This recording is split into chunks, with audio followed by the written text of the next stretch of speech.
ये आपका स्वागत है। मैं विवेक बिंद्रा, मोटिवेशन स्पीकर और बिजनेस कोच। थोड़ी एनर्जी तेज है। आज बात करूंगा सरदार मिल्खा सिंह की। इस वीडियो के बाद जिंदगी में आपका फोकस कभी घटेगा नहीं। याद रखिए, सरदार मिल्खा सिंह कोई रेस में तेज नहीं थे, वो भागते तेज नहीं थे। उनकी सफलता का कारण था उनके पास ना हर बार कोई ना कोई गोल था। पहली बार सरदार मिल्खा सिंह क्यों जीते? इसलिए नहीं जीते कि भागते तेज थे, इसलिए जीते क्योंकि उनको दूध का गिलास चाहिए था। कोच बोला उनको, ओए फटीग माफ हो जाएगा और एक्स्ट्रा डाइट के लिए बड़ा गिलास दूध का मिलेगा। रेस में भाग नहीं पा रहे थे, पेट में दर्द हो गया, नीचे गिर गए। दोस्त बोला, ओए भागो और दूध मिलेगा। और दूध दूध दूध दूध दूध दूध दूध दूध दूध दिमाग में ना एक क्लियर फोकस आ गया था। ये फोकस बड़ी कमाल की चीज है जी। फटीग छोड़ तरने दूध मिलेगा, दूध। जिधर आपका फोकस है आप वही बन जाते हैं।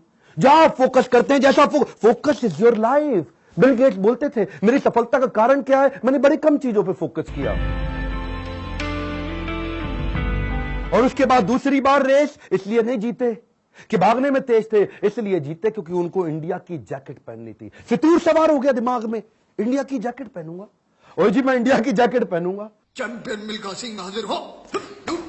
थप्पड़ खाया इस चक्कर में, बेइज्जती सही इस चक्कर में। बाद में कई लोगों ने उनको पीटा भी, घपाव में घाव हो गए। सबने मना किया, रेस में मत भाग, लेकिन इंडिया की जैकेट, इंडिया की जैकेट। दिमाग में फितूर सवार हो गया, इंडिया की जैकेट चाहिए। त्रासदी ये नहीं कि आप गोल अचीव नहीं कर पाए, आपसे बात कर रहा हूं। आपकी जिंदगी की त्रासदी ये नहीं है कि आप गोल नहीं अचीव कर पाए। आपकी जिंदगी की त्रासदी तो यह कि आप कभी गोल ही नहीं बना पाए।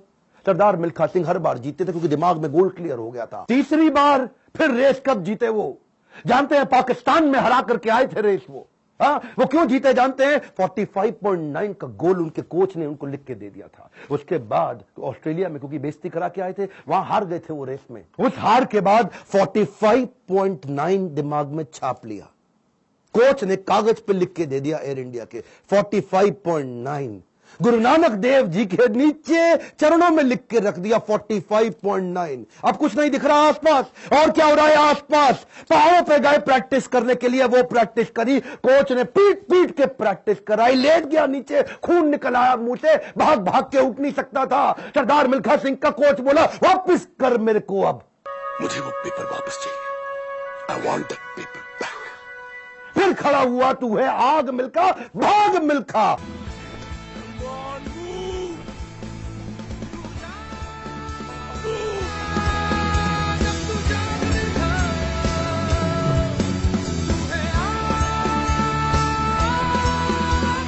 मेरा आपसे क्वेश्चन है, आपका 45.9 क्या है? इस वीडियो को ऐसे नहीं सुनना, लिखो, अभी लिखो। ये आपसे बोल रहा हूं, आपसे। फायदा नहीं, क्यों टाइम वेस्ट कर रहे हो अपना? अगर अपना 45.9 डिसाइड नहीं किया, मेरा अपना डिसाइड हो चुका है, मैं कर चुका हूं। आपसे पूछ रहा हूं, कैसे अरुणिमा सिन्हा माउंट एवरेस्ट पार कर गई? 8848 8848 की हाइट उसको पार करनी थी। इसका 45.9 सेकंड क्लियर था। आपका गोल क्या है? हर बार वो रेस ऐसे ही जीता। पाकिस्तान में भी जब रेस हरा के आया ना, तो उसके मन में लक्ष्य था कि मेरे नाम पे एक दिन देश में छुट्टी होनी चाहिए। अपनी गर्लफ्रेंड को प्रॉमिस किया था उसने।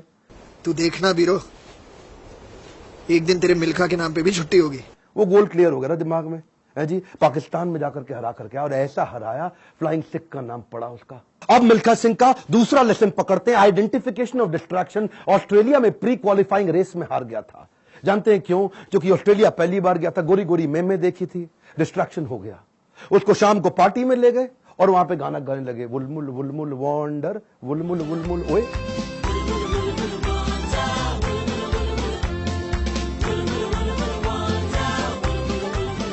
पूरा म्यूजिक में दिमाग घूम गया, बियर पे बियर चले चली जा रही है। प्री क्वालिफाइंग रेस के अंदर हार गया, डिस्ट्रैक्शन पकड़ में आया उसको। एक बात बताएं, डिस्ट्रैक्शन और डायरेक्शन इनवर्सली प्रोपोर्शनेट है। जब डायरेक्शन तेज होगा, डिस्ट्रैक्शन खत्म हो जाएगा। जब डायरेक्शन खत्म होगा, डिस्ट्रैक्शन ज्यादा हो जाएगा। डिस्ट्रैक्शन हटाने के लिए डायरेक्शन क्लियर चाहिए। मिल्खा सिंह समझ गया, एक बात उसको क्लियर हो गई, जिस चीज को ना बोलना है तो ना बोलना है। गोल क्लियर होना चाहिए, पहला point. One more time, come on. क्या? उसके बाद वापस आया और उनके अपने देश की बड़ी खूबसूरत देवी जी उनके पास फिर से आई थी स्विमिंग पूल में, और बड़ी मुस्कुराते हुए आई उनके पास। देखा नहीं उनकी तरफ, क्या बोले? जी आपकी गलती नहीं है, दिक्कत मेरी है जी, मैं डिस्ट्रैक्ट हो जाता हूं, धन्यवाद जी। हाँ, और देवी जी को प्रणाम करके निकल गया वहां से मिल्खा सिंह। क्यों जानते हैं? Identification of distraction. आपकी जिंदगी का डिस्ट्रैक्शन आज आइडेंटिफाई करो। इस वीडियो को देख के टाइम वेस्ट नहीं करना, लिखना है। लिखिए, कम ऑन आपसे बोल रहा हूं, आज लिख लो डिस्ट्रैक्शन क्या है। आज बड़ा डिसीजन लेना है आपको। अपने नो सोशल मीडिया रिचुअल्स बना लो। सोशल मीडिया कितना यूज करना है वो आप पहले ही डिसाइड कर लो। एक ट्वीट, एक ईमेल, एक नोटिफिकेशन, एक शेयर चैट, एक टिकटॉक का गाना, ऐसा ऐसा करके। पिछली बारी बताया था ना आपको नेपाल वाले वीडियो में, तेरी प्यारी प्यारी अखियां,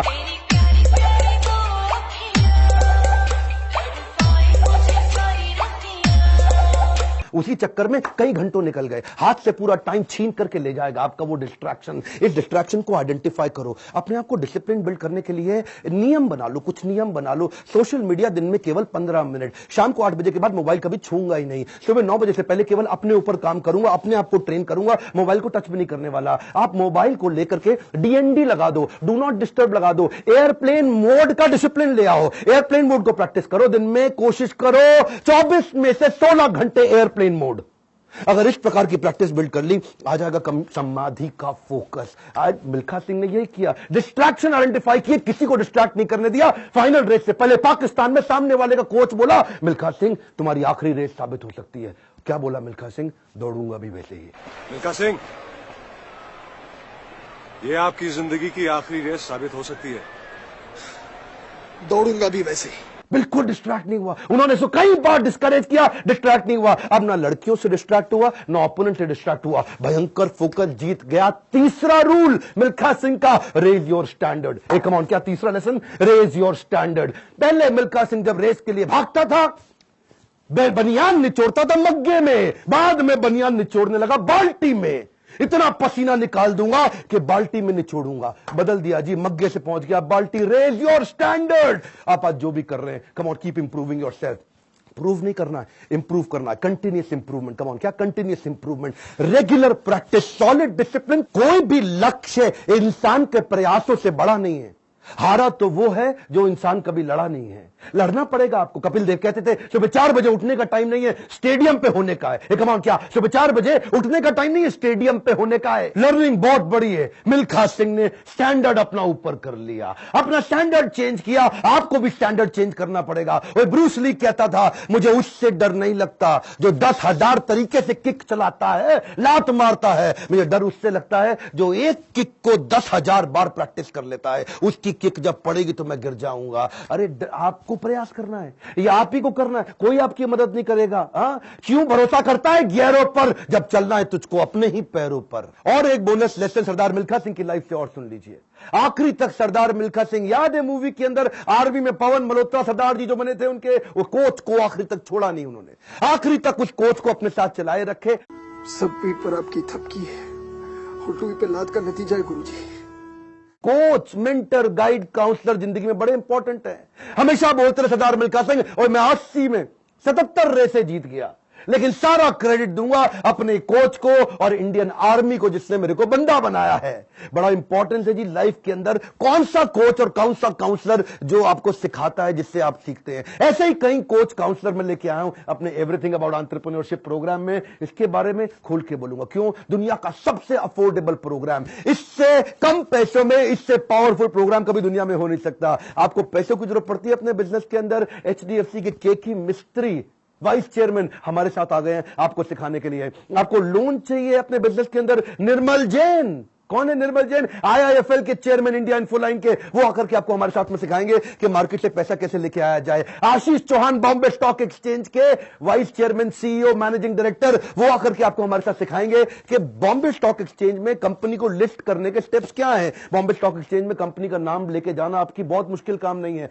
आज अगर आपकी बहुत छोटी कंपनी है, 2 करोड़ का भी टर्नओवर है, 50 लाख का भी टर्नओवर है, तो भी आप लिस्टिंग कर सकते हैं। SME लिस्टिंग की ऑप्शन आ गई है। रिदम देसाई, मॉर्गन स्टैनले के मैनेजिंग डायरेक्टर हमारे साथ आ गए कि कौन से देश के अंदर बिजनेस करना आसान है, आपको आकर के कोचिंग देंगे। मैं सारे नाम लूंगा, वीडियो लंबा हो जाएगा। बहुत बड़ी लिस्ट हो गई है हमारे साथ। अब देश भर के हम लोग पावरफुल अरबपतियों को अपने साथ में लेके आए हैं जो आपको कोचिंग देंगे। स्टूडेंट्स के लिए 750 रुपए महीना, एंटरप्रेन्योर्स के लिए 1500 रुपए महीना। एक रिक्वेस्ट और करूंगा, सरदार मिल्खा सिंह की ये लाइफ बहुत इंस्पिरेशनल है। मैं चाहता हूं सरदार मिल्खा सिंह जिसको लोग भुला चुके हैं, उनका वीडियो शेयर करिए पूरे देश के अंदर। कई मिल्खा सिंह खड़े हो जाएंगे। हमें बिजनेस में भी मिल्खा सिंह चाहिए। पहला रूल गोल चाहिए, दूसरा रूल डिस्ट्रैक्शन हटा दो, तीसरा रूल अपने स्टैंडर्ड बड़े कर दो, और चौथा रूल कोच बड़ा जरूरी है। हमारे साथ जुड़े रहने के लिए, वीडियोस को लाइक करने के लिए, चैनल को सब्सक्राइब करके बेल आइकॉन हिट करने के लिए, नीचे अपनी रिक्वायरमेंट देते रहने के लिए आप सबका प्रेम पूर्वक मुस्कुराहट के साथ बहुत बहुत धन्यवाद।